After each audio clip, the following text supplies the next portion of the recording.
자, 근데 많은 사람들이 그런 얘기 합니다. 바닥인 줄 알고 들어갔는데 지하실이 있더라. 저 밑에 뭐 주차장도 있고 다 있더라. 난리 났더라. 나만 사면 꼭 파란불이 되는 경우들이 많이 있습니다.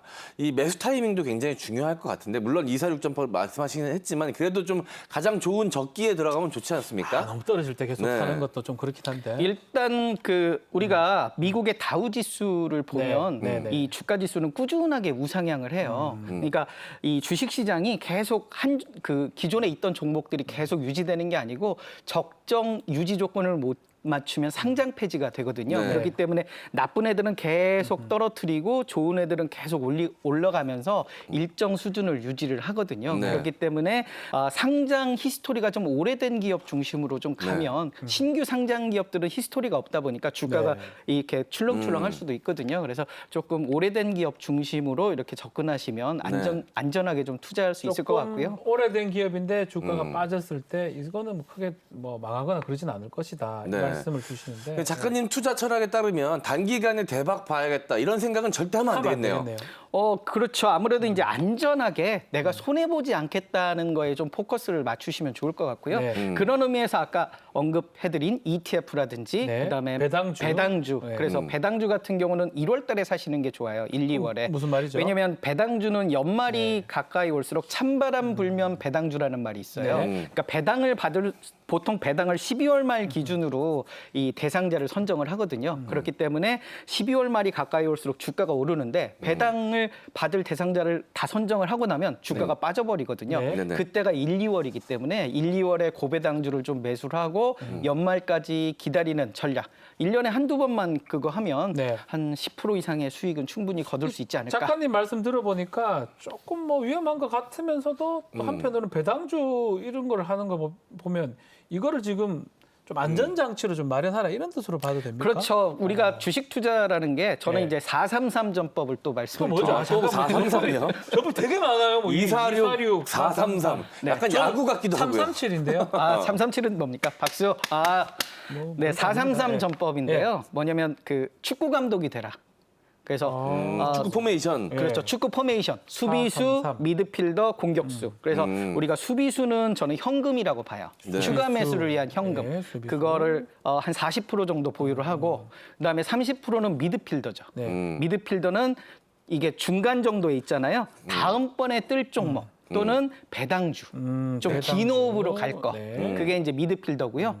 프런트, 공격수들은 지금 화끈한 거. 와. 그러니까 지금 시장에 가장 큰 관심을 받는 종목들을 이제 공격수로 하는데 예를 들면 주식 시장에 좀 약간의 버블이 있다. 네. 그러면 235 전법. 그러니까 공격수는 한 20%, 네. 미드필더지는 뭐 30%, 현금은 한 50%. 네. 뭐 이런 식으로 해서 자기가 적정한 비율을 맞춰가면서 네. 시장에 대응을 하면 좋지 않을까. 그래서 기본적으로는 배당주를 한 30%에서 한 50% 정도는 갖춰놓으면 기본적으로 크게 손해볼 가능성은 적지 않을까. 배당주를 어느 정도 확보한다는 게 필요한 얘기네요. 네. 예.